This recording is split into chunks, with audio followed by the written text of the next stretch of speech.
Hello folks, this is R1. Welcome to the Virtual Realms YouTube channel. We're covering Armored Warfare again today, their early access, and this is some actual gameplay footage from it. Currently I'm running the LAV 150. It's a vehicle that I have struggled with a bit. It's definitely not the toughest vehicle in the game. It's Tier 2. And it's armed with a fairly decent autocannon. I'm taking some heavy fire, though. I have to back off. That M60 Patton up ahead, the player is AFK. But I thought this was a good opportunity to do a little weapons test. I've got some discard sabot armor-piercing ammunition loaded at the moment, and I want to see what it'll do against that Patton's armor at long range. But I also have some HE that I can load up as well, and I'm going to test the difference and see which one really pays off against these larger targets and just how well. This test is going to get a little bit carried away actually, but it'll start out evenly enough and on an even keel. The discard sabot was doing nothing at long range. It was simply glancing off the turret. So we'll load HE and try it again. Target locked. Target locked on. I'm going to have to get a little better angle on him. I'm a little too cautious here. Well, I've done some damage. And other players are starting to fire on the tank as well, so take this with a big grain of salt. But I've already done track damage. My shots are kind of all over the place. It's not the most accurate gun at this kind of range. About 359 meters. But still, this long distance range. And you'll notice, not only am I doing module damage repeatedly, but I'm also having a fairly noticeable impact on his hit points as well. So, against these heavier armored vehicles, HE is definitely the way to go. It won't get you a quick kill, but you will have your effect made apparent to the driver in the other tank.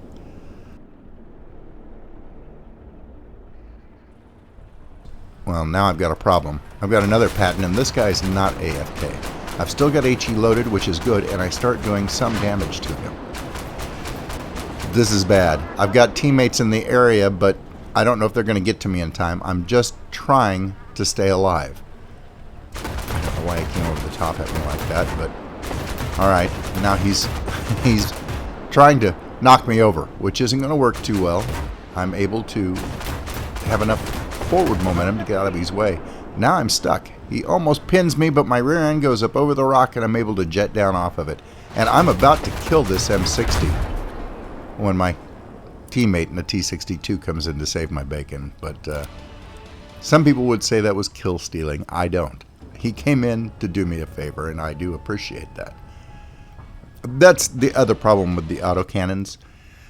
Unless you're up against something very lightly armored, and sometimes even then, your damage is fairly steady, but it's so slow to accumulate that a lot of times you'll do the bulk of the damage to the enemy vehicle and you won't get the kill because somebody else sees what you're firing on and puts in a high alpha shot and finishes him off for you. Obviously, looking at it from a team play point of view, that's not a bad thing to do, but if you're looking for the most kills in a match in this particular vehicle, it can be a little frustrating. I don't mind that. I was trying to get a lot of spots that round. I got 5, which isn't too bad. And I got 3 assists out of it, but no kills. Because every time I would do significant damage, I would end up, again, having somebody else finish him off. That's a reoccurring problem that I have in this particular vehicle, and I play it a little too aggressively a lot of times. I was trying to be cautious in that match, but I'm just not very good at cautious, I guess. And that's on me, not on the vehicle. The other problem that I have with Tier 2 in Armored Warfare, and it's not really a problem, is that it's a fairly long stretch from Tier 2 to Tier 3. Not only in being able to accumulate the reputation necessary to move to the next vehicle, but in accumulating the money to buy the next vehicle as well. I will actually get all the experience, if you want to call it that, necessary to get into the next vehicle long before I get the money built up to get into the next vehicle. And I've seen players get around this in various ways. Some of them just simply don't upgrade the vehicle.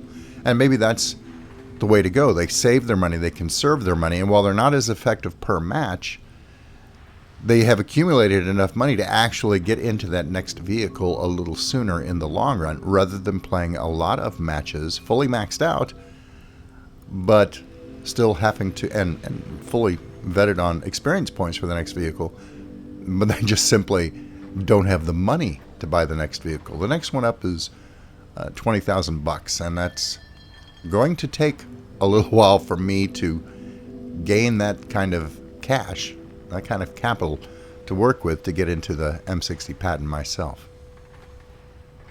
You'll notice I had spent some points on experience for my crew, which I think there's a pretty good rate of progression on that, and the skills are interesting. That BMP1, I'm slowly making progress on it as well, as I work on the patent at the same time, which is something I love about their progression system. So I really don't have any complaints other than to say that at Tier 2, it's a little bit of a struggle. Tier 1 wasn't bad at all. And my experience, I've actually, at the point in time that I'm recording this, I've actually gone past the LAV 150. Tier 3 is progressing much more quickly as far as money is concerned. Experience, of course, is taking longer because the higher tier you go, the longer it's going to take to gain that experience. But it seems to be in correct proportion. So I'm okay with that.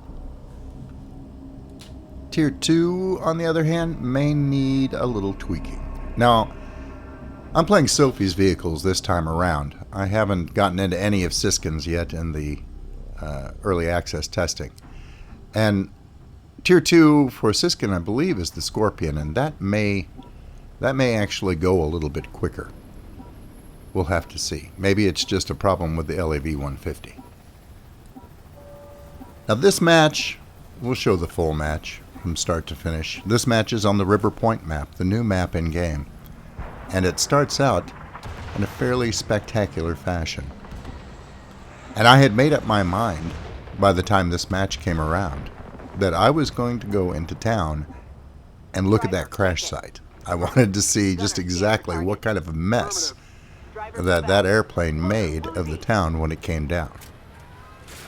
I think that's a great way to open a match. It's pretty spectacular. I'm sure it will become old hat and we won't even notice after a while, but it certainly catches your eye and sets the mood for the map.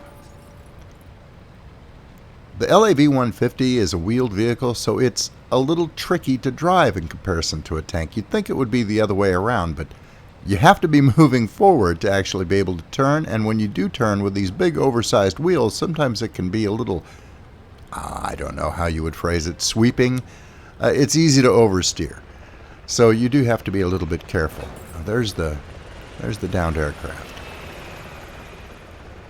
They did a good job, and it plowed right into a building, partially destroying others.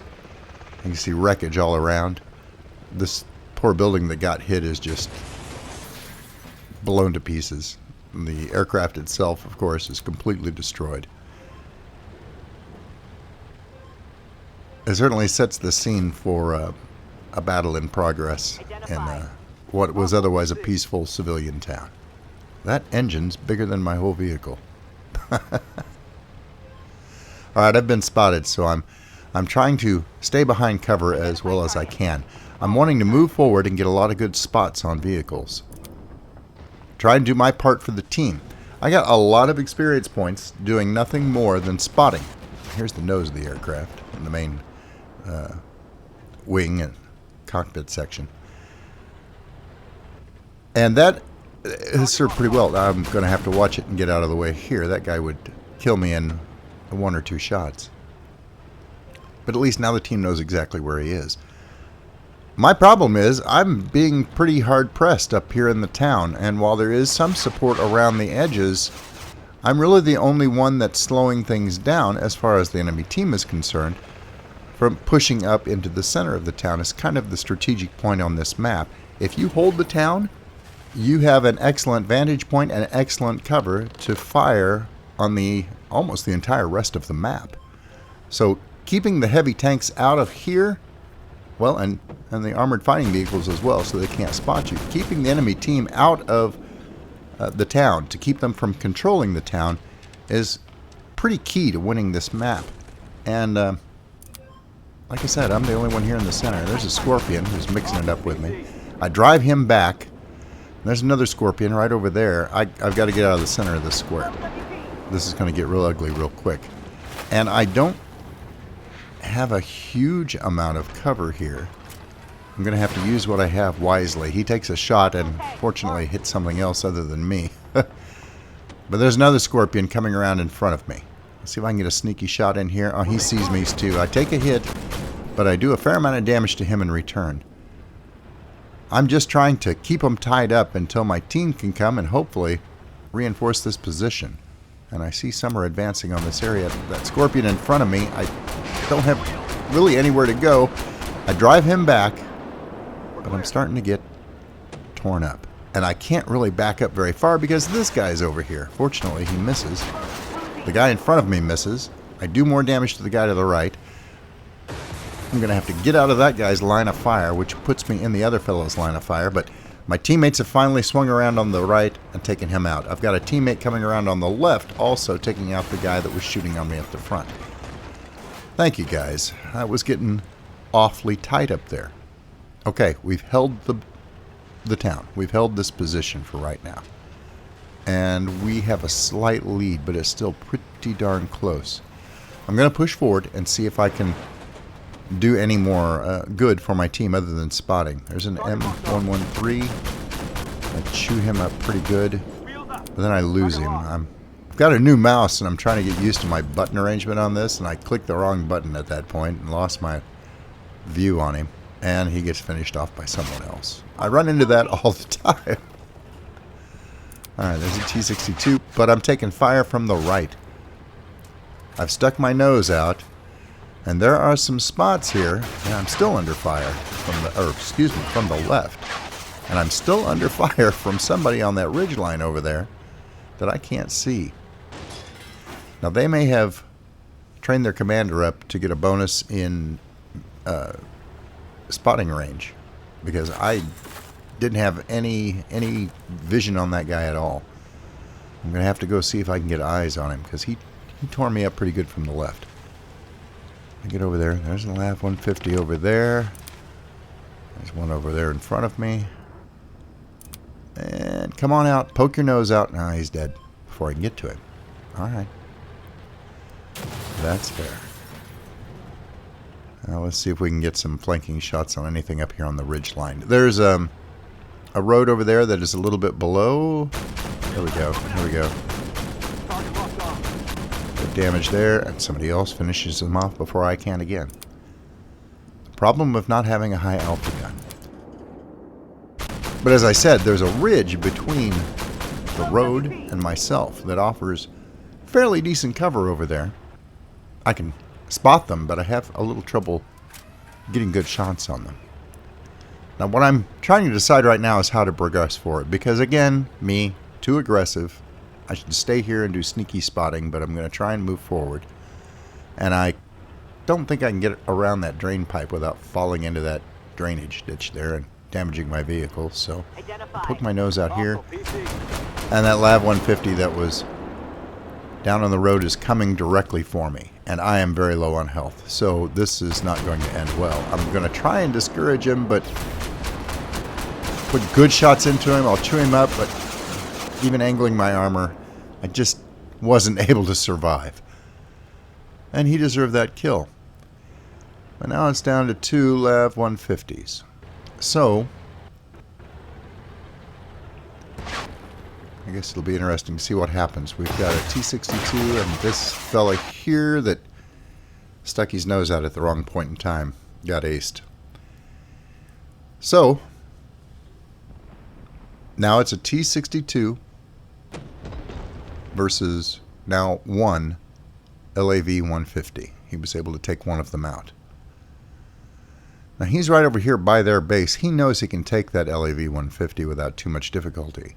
But he also knows the LAV 150 is a lot faster than him and was in the center of the map and will probably be making for our base.